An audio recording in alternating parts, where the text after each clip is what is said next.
I'm John Proxy, and this is Voyageur, the next step in my Itch.iOdyssey. What's that? Well, I'm trying to play all the games from the Itch.io social justice bundle. Is it down there? I added a thing because I always flub this bit. It's kind of important. I'm gonna try and play it for like half an hour. Let's do that now. Welcome to the proximity, by the way, and welcome to live. I mean, no one's here live, I can tell, but like, you could have been live. You could have watched this live on the internet and been like, John, you're rubbish at computer games, and I would have been like, you sound awfully like me, and you would have been like, you know, I expect some noise would have been made. This is quite a loud game. I'm gonna turn it down a little. There we go. Maybe not that much. Maybe though. Like the last game I was playing was a kind of plan game, and that, I guess, because they knew they'd set the volume low. I'm gonna put my controller down. I feel like it's not going to use a controller. It's going to use a mouse. Oh, look, it's magic. It changes to the correct type. Let's start, shall we? And start our timer. Preparing a journey all across the galaxy in ruins that waited millions of years. Oh, I do keep touching my face. I get a complex touching my face. Stop touching your face. In ruins that waited millions of years to be found by human eyes, they lie. Descent devices, the last legacy of long-dead species. A machine that can propel a small spaceship through space at speeds that are unreachable with human technology, at a cost. All trips are one way. The drive can only move towards the center of the galaxy, not away from it, and the Voyageur, a traveler on a descent ship, quickly gets out of reach of conventional space travel. You can never go home again. Your ship is outfitted. You test the capacitor banks one last time, making sure they are ready to feed the descent device. Now is the last chance to really ponder why you've chosen to fall into the galaxy. You aim to misbehave. Ripe for the taking. An old Voyageur.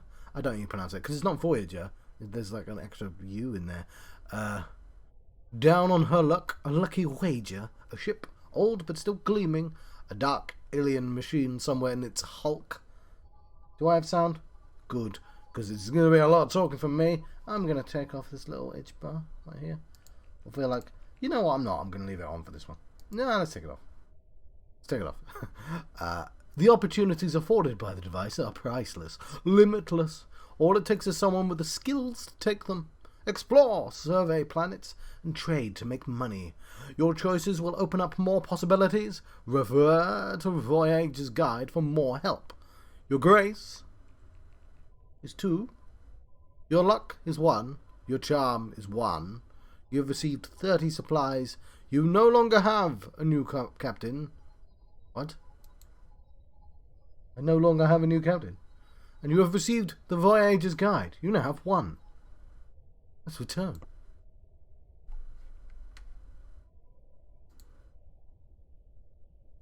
So I'm intellectually unexceptional. This is a deep cut game. This is a deep cut. I'm in great shape though. Oh, this isn't me at all. I'm somewhat charming. And you're pretty fortunate. Okay, 1 luck is amazing apparently. And I've got the Voyageur's guide, which I can select, but I can't do anything with. Here's my crew. I have not recruited a crew yet. Here's the market. I have 30 supplies. That's 5, John. I can't do 30 with this. I can't afford any of that stuff. Okay, location. Okay, did I have a different thing? Did I click off the screen?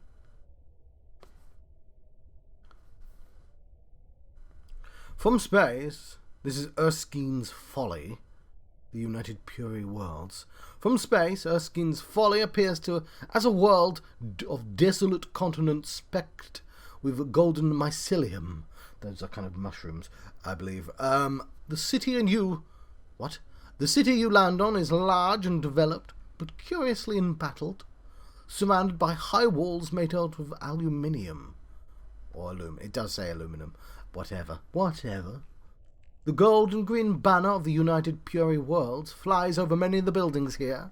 You notice how most locals are tall and slender, seemingly stretched upwards, presumably because of the lighter gravity.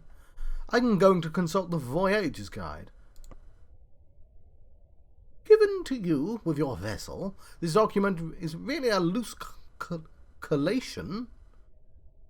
Yes, I guess that is the correct word. I just never heard it used like that. It's a collation of notes. Because you collate stuff. I get it, but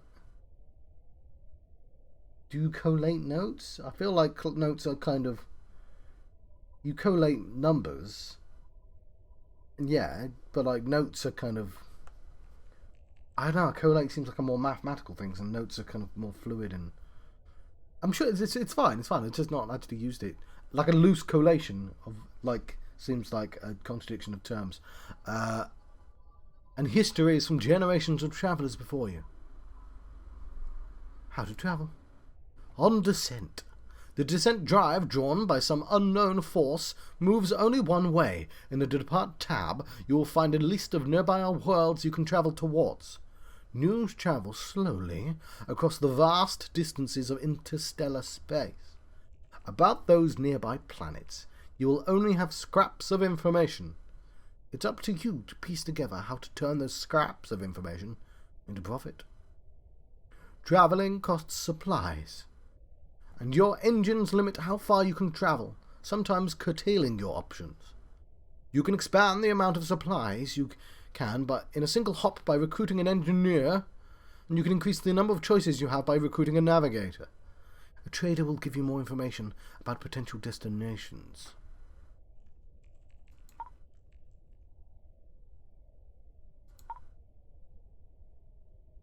What? No, I wanted to...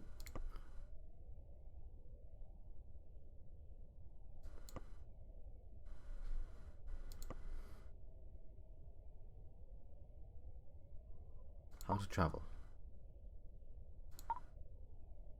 Trading. A Voyager's crew. Sometimes it was whatever. A Voyager's crew. They're Voyagers, aren't they?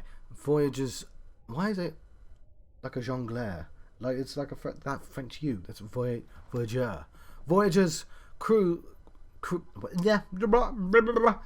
On commerce. Voyager's crew small vessels and make their money in trade of small volume exotic goods. You can buy and sell items in the market tab. Your ship can only carry so much cargo at once. If you're overladen, you won't be able to leave the planet till you give up on some of your purchases or sell off some of the other cargo.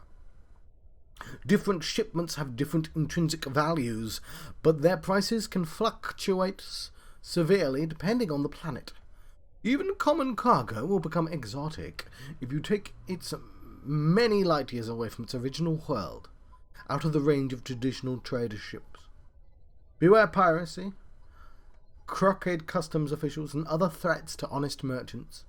Carrying a single piece of higher value cargo for a long distance can generate exceptional profits, but it also carries significant risks.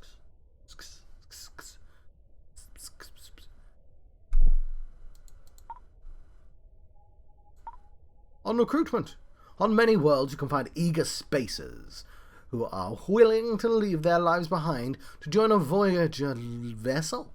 You can assemble a crew of 5 officers. A medic will help safeguard other crew members from harm. A weapons officer will help defend the ship against attackers. A navigator will give you more options when travelling. An engineer will help you reach more distant planets. And a trader will give you more information about potential stops on your voyage. Each crew officer has a particular personality, and they'll react differently to what you do on your voyages. Your crew will form opinions about how you behave, and if they become too frustrated with your leadership, you might have a mutiny on your hands.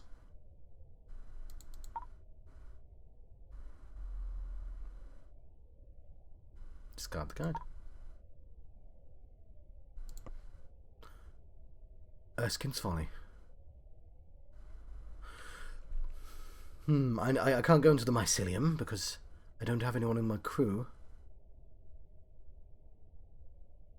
Let's go into the dockyards. I could fit a cabin or some hidden compartments. Let's find some hidden compartments. Turning some of the ship's interior bulkhead. Oh, I can't do that then. Let's return.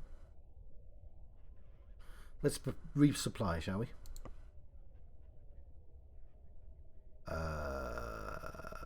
I don't think I have that sort of money. I wish I could tell.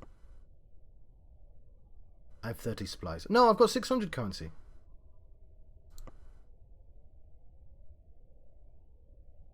There we go. We have 50 supplies.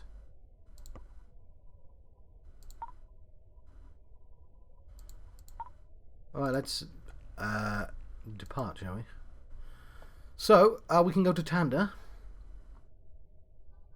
They've got a new mineral vein they found. Gonzalez World, the market's crashed. I'm going to go to Hyperabad. The people there live in the clouds above the ultra-dense atmosphere. It only cost me 6 supplies. That is a nice way of doing it. I like it. It's Hyderabad. Hyderabad.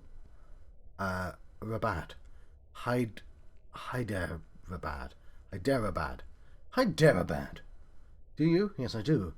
The people of this world live in the clouds, far above the crushing pressures of the surface, in an air-filled aerostats that float on the dense atmosphere beneath them. Everything on this world is shining chrome and streaks of LED lights, design expressions of joy and faith in technology. Though life here is mostly confined indoors, there is a homely feel to the environment. Care and love has been put into the corridors and habitats that would be cold otherwise. Augmented reality merges with the physical architecture of this place, adding decoration and grace to the Spartan underlying structures. You run into an elder, still plying the trade. A meeting. You find her at the local watering hole. Why is this up here? I'm really enjoying this game, by the way.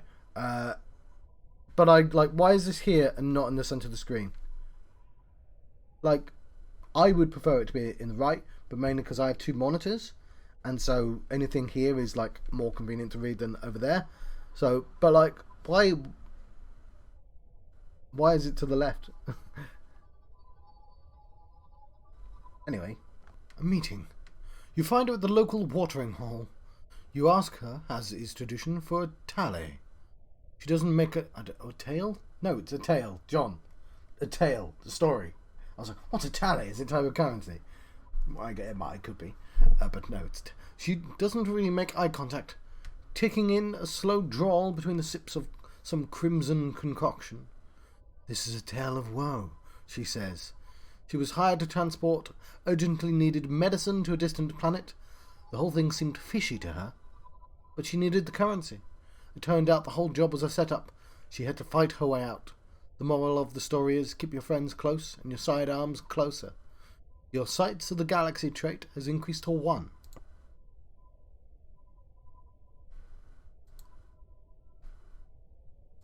You've seen some of the galaxy's wonder. Some lady with a story.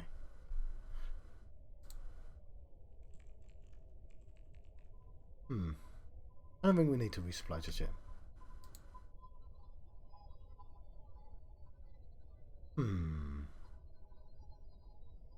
Let's go to Windsor, shall we?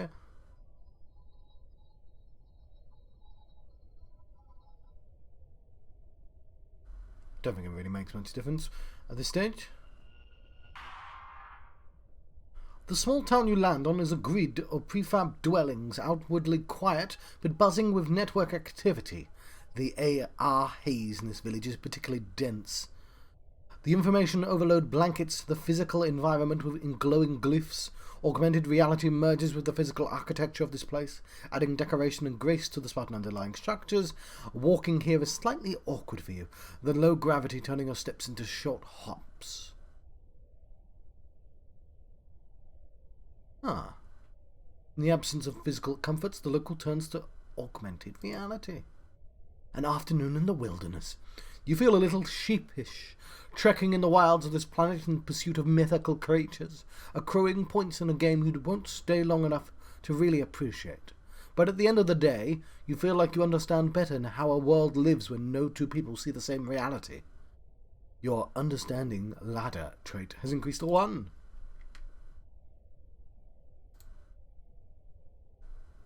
You've seen the world aligned with ladder, an ideology of pragmatism and progress. Let's collect a planetary survey. Why not? A diving expedition should yield interesting data. Or data, if you prefer. Life hiding in the sand. Your dive yields astonishing views of coral forests, wandering dolphins, and schools of fish. Ah, well, if you taught the fish better, they wouldn't wander. I know a dolphin isn't a fish. You cut your expedition short when a group of menacing sharks approaches from the man. Like, I don't know why. I'm just imagining these like we're in musical logic land, and all the fish are gangs, and the sharks are like they approach from the dark blue ocean, the bright orange ocean. No action, thankfully. You have received a planetary survey. Ocean world, you now have 1. You've received some Terran biological samples. You now have 1. Let us depart. Omega 23.9. It's just barely warm enough to support life. Most of the planet is covered in snow. Zinjon snow. Omega 23.9. Does this picture change? I guess this is your diving device. The small town you land on is a grid of prefab buildings, outwardly quiet, buzzing from there. Haze. Okay. Sometimes you hear chanting in the distance. This planet is sacred to Vargin Kupal religion. So this, I guess, is generated with the worlds. I don't know how they generate the worlds, whether like they randomize stuff, but obviously we're seeing descriptions that again and again. Let's attend a religious ceremony. You quietly observe from the edges of the solemn ceremony. Candles are lit to honour the pilgrims. A procession of AR spectres swells the crowd to much greater numbers. Sides of the galaxy increase to 2. Let's collect a planetary survey. You make little progress in the cold and rocky terrain, but still manage to collect samples of local lichens and conifers. You even spot a lonely goat wandering the tundra. So I've got tundra and biological samples. I'm going to play an AR game. Is there any reason for me not to do everything on the planet? I'll resupply.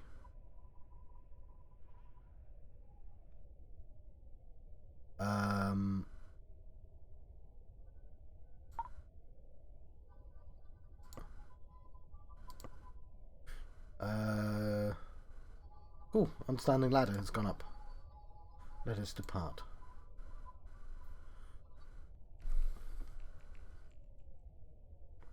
So I'm purposely picking the small ones. Covered in fungus, a remnant of a pre-human seeding. Jago's world. You cannot help but hear a distant thrumming in the planet's air, like something huge and living is always just out of sight. The locals don't seem to notice.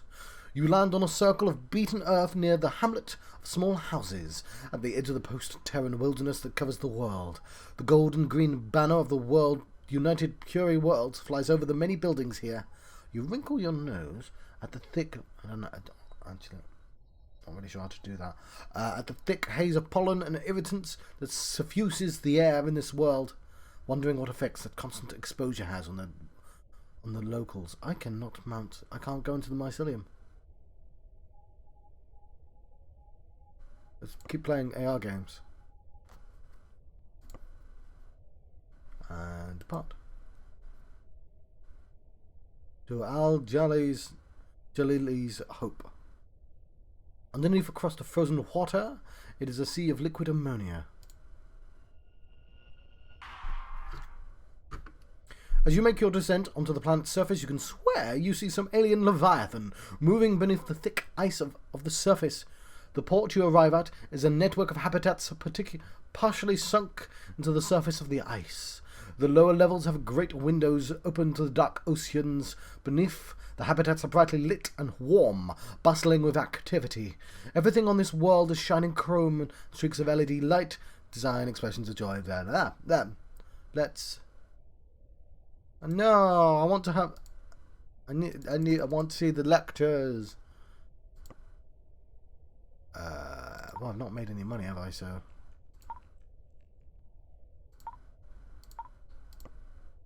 The market. I completely forgot about the market. I knew there was something I was missing. I only have 100 currency, so let's buy some crabs substitute. And some crab paste. And let's depart, I guess.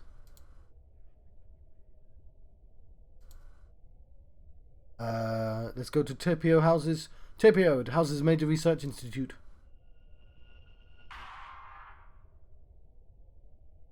I can retire from voyaging.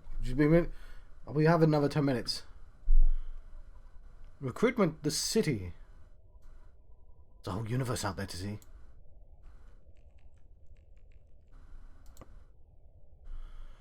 In the AR haze and bright light of the ladder. I don't know how to pronounce that word. Ecumen. Okay, so ecumen.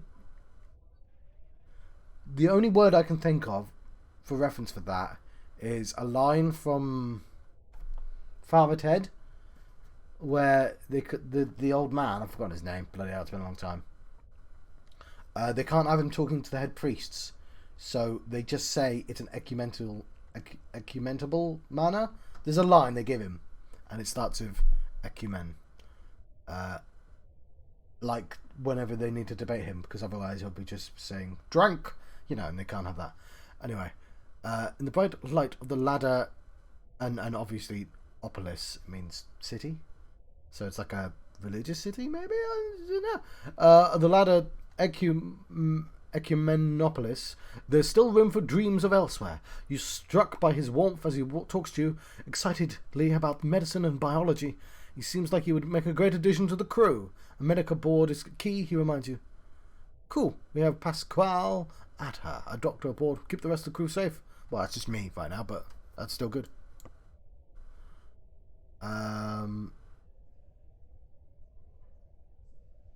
Let's sell the planetary survey data.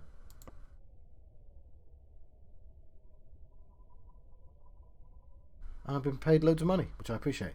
Hospitable, lifeless worlds throughout the galaxy have been seeded with Terran life forms. There is a scant information on how far along these seedlings are.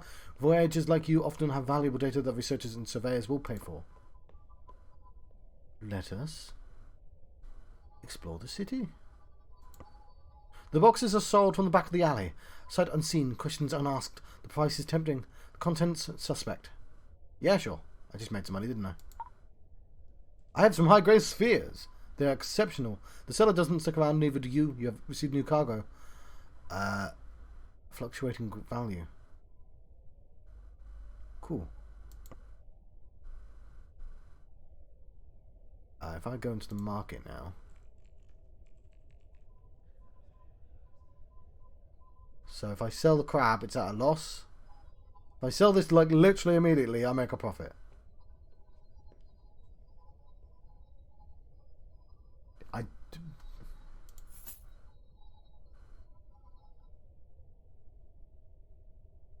Huh.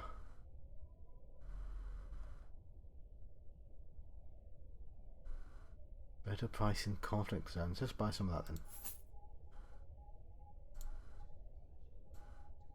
Let's depart. To Boron's world. Everyone over here seems to work in finance.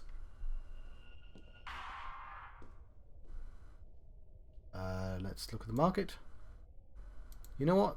Your ship alights on a flat metal pad polished from this world's iron surface.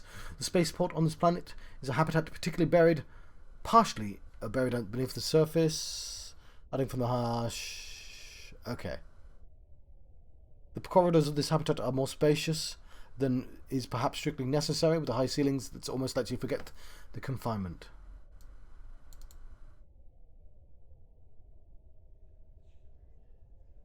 There we go. There's your sensors.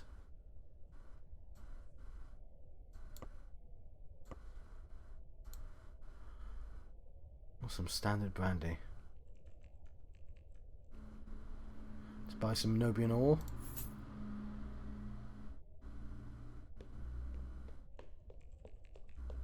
Oh, hang on. There's profit on my crab.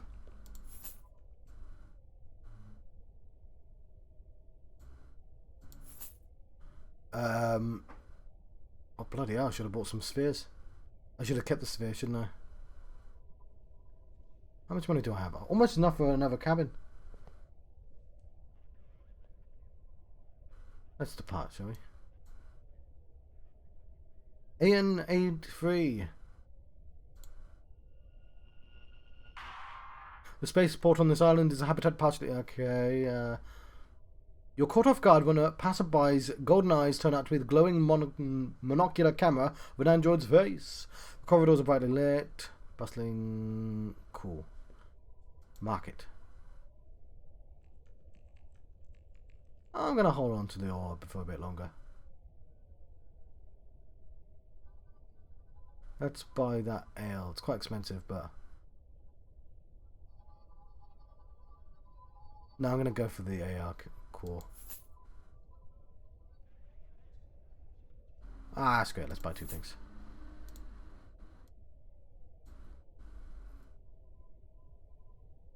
Let's jump this far to the star. You've reached a new region of space. The Kiryu remnant.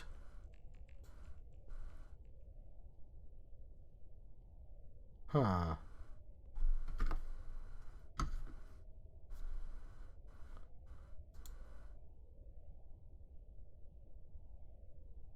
I'm going to keep that free for the time being. Some curious tequila.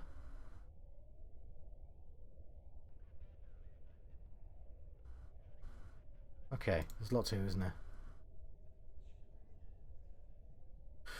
Okay, I don't think I want to do that, do I? Because then I'd have to stay. Let's attend a religious ceremony. Quietly observe from the edges of the solemn ceremony. Candles are lit to honour the gods. Joyous choral sings a series of hymns in AR-aided harmony. Series of lectures. The elite of this world will pay handsomely. But one of the things I'd say is, also I came here. It was great. Will pay handsomely to hear what you have seen. Well, I am a little bit charming. Voyagers like you attract attention from the rich and privileged as you carry knowledge of places that are beyond the reach of Alcubierre travel, or at least beyond the reach of a lifetime of travel on the lanes. We can recount our travels, or we can embellish our tale. To the best of your ability, and aided by numerous recordings and logs, you retell your story to paying audiences and meshnet broadcasts. You open up a world of small wonder to them, but you have only so many stories to tell. And I've gained some momentary fame. I want to know what that does, but I don't want to end the game yet. Let's explore the city. I will make a purchase. It's 50-year whiskey. Blimey. Definitely depart now.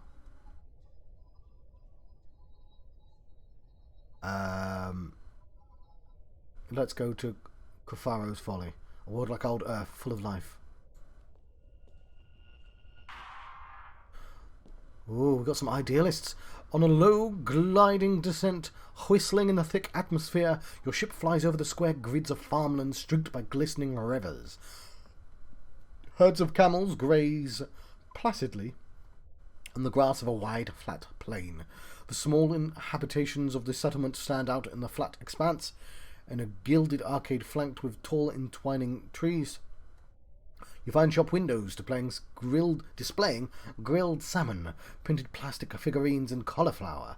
Though their quality and variety seem lacking, at night sunlight is reflected on the planet's moon drapes everything in a silvery light.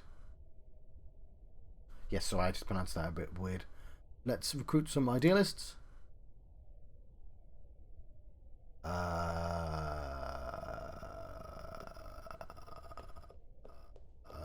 Either a navigator or an engineer. Let's take the engineer.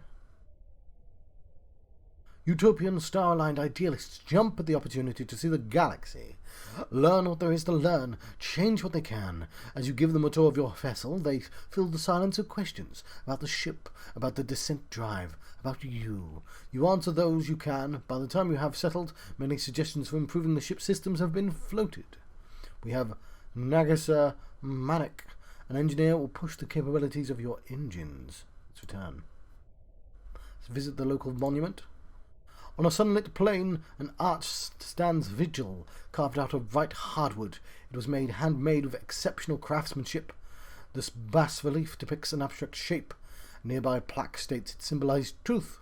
The arch commemorates the ascension of Takahiro the 12th, Broken of the Throne.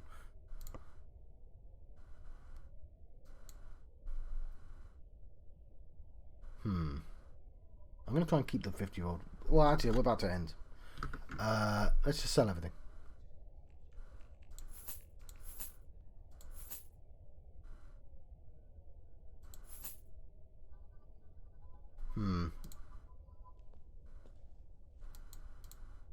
Let's depart.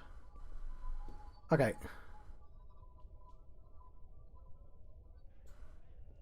I'm gonna end the game as soon as I get the option. Oh, I've been given an offer.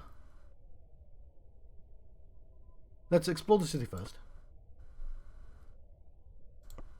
And then take this offer. I've not seen enough of the deeper stuff. Oh, damn it, then I should have taken the offer last time. Descent drive that moves your ships is fascinating alien marvels that challenge humans' understanding of the laws of physics. If only it could be studied closely and for long enough to be understood. Allow them some time to passive observation. You're not the first Voyageur to pass through here, they tell you, but while all descent drives are identical cuboids, they emanate subtly different signals across the EM spectrum. Some radiate infrared, some sputter pulses in the gamma range. A few have cold blue Cherenkov glow that barely is visible to unaugmented eyes. It increases to 6. I've got a reading to 1. I've been paid 200.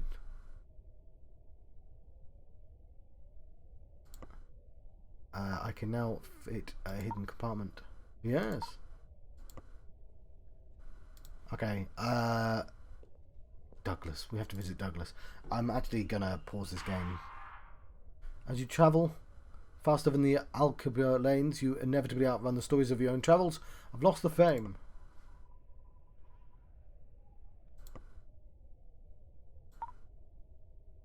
Cool.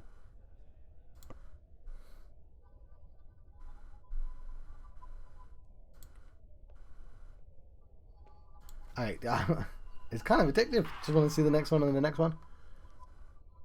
Oh, I've got a stowaway. Let's take him in. Yay, I'm compassionate.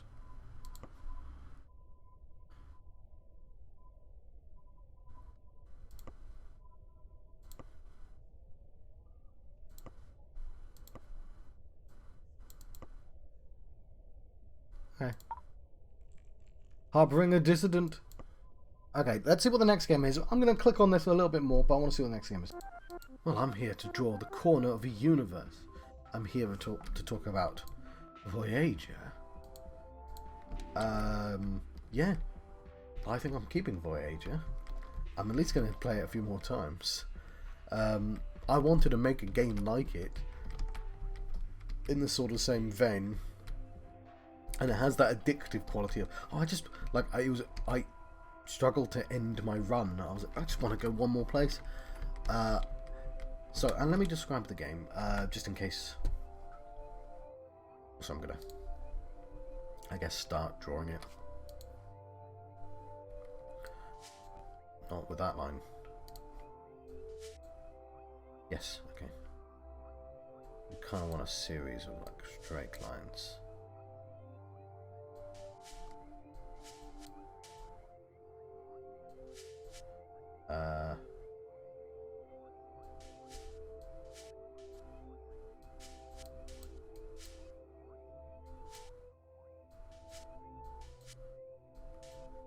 Doesn't really look like the symbol I'm trying to make, but it's gonna make sense in a second, hopefully.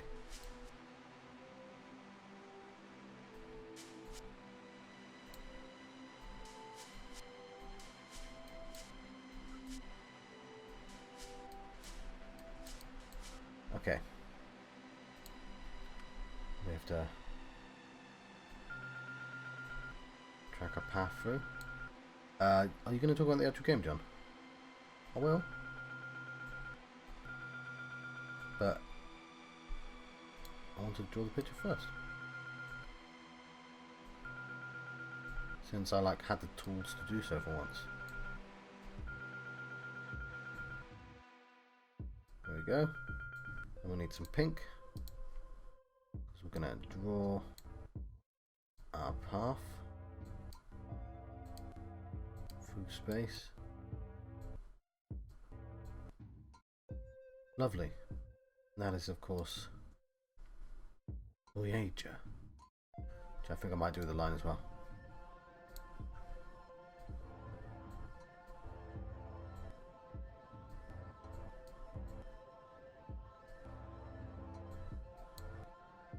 I hate the posh G's.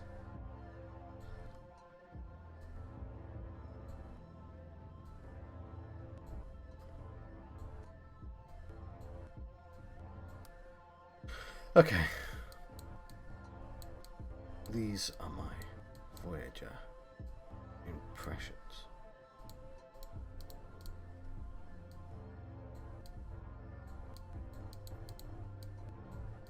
So it's sort of like a card game roguelite,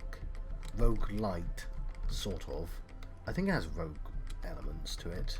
I think because people seem to think of rogues as, I guess, more actiony nowadays, especially the light versions of them. But I think it's sort of a choose your own adventure style. You have a series of places you go, you make decisions in every sort of place. It sort of sounds like an RPG, but it's always randomly generated, which is, I think, is the rogue part of that. The gimmick of the story being like you dive into the center of the universe, and you might get there, you probably won't, you'll probably have to rest along the way, and another Voyager will pick it up for you. Is great, because it means that you make changes, and the next person might notice those changes. That doesn't say impression, does it? It says impression. And it's... I don't know what game made me... oh yes, it's the London one, I guess, on the boat. That's kind of what it's like, but with a less... this could be made into a board game, right? I'm sure there's some random elements that would be difficult, but it has a kind of board game feel to it. To the fact that I've played board games, I guess, like this. Because it's you picking up card and what shall we do? I do wish there was a little bit more choice on offer. So like right now it's like I click everything on the planet, and why wouldn't I ever click everything on the planet? But it did ask me if I want to take some drugs, and I was like, yeah, I'll take some drugs, but you might get in trouble because it's contraband. Contraband. But yes, I think I'm keeping this. I don't know if this was a very good impression, but I had a very good impression of the game.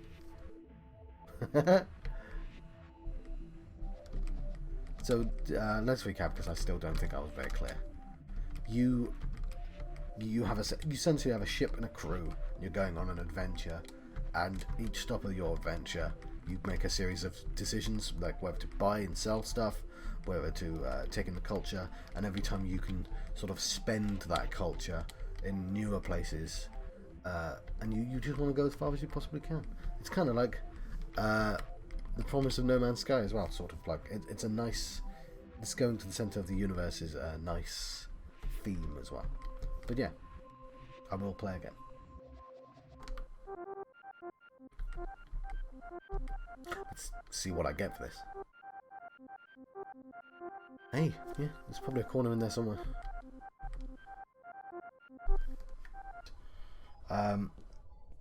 So that was Voyageur.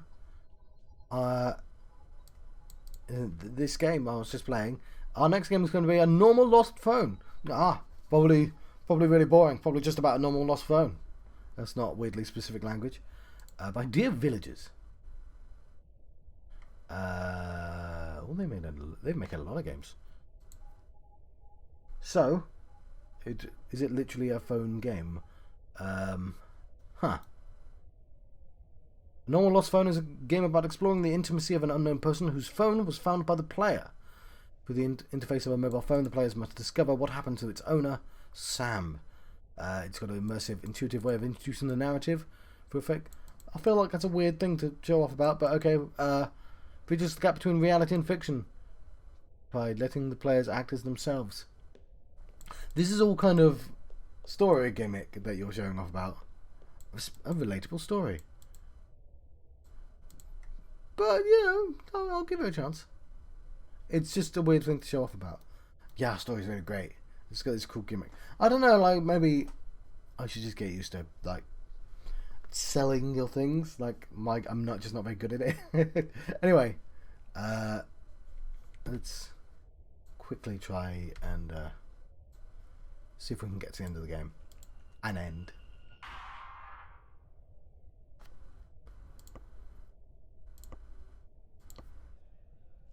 Let's do some drugs. I've got some drugs. I'm shady.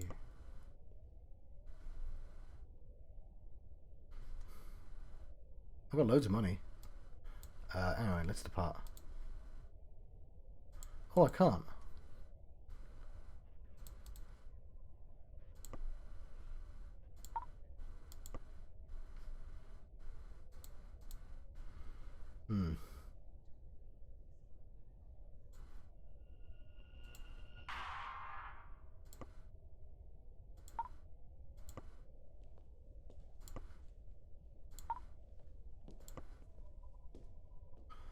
Yes, so I'm just going to click through this as quickly as possible. Yeah, I don't want the drugs.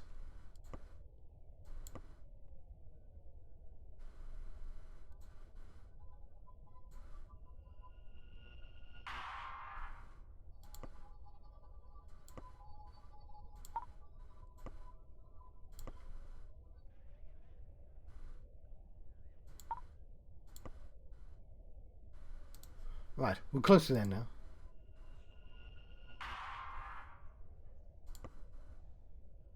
Tenure. This will end your game and start a new playthrough.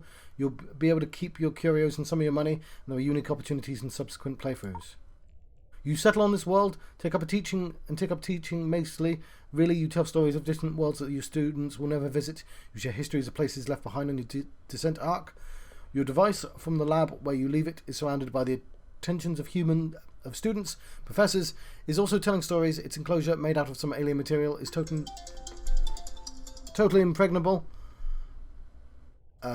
But measurements are taken and sensors are installed. You finally learn the truth when another Voyager with another drive stops by.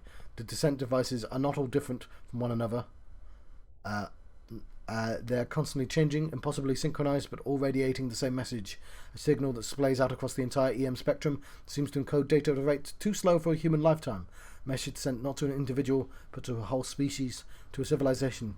And your time, you only get a fragment. Eventually, it's time for it to go. Debate on the matter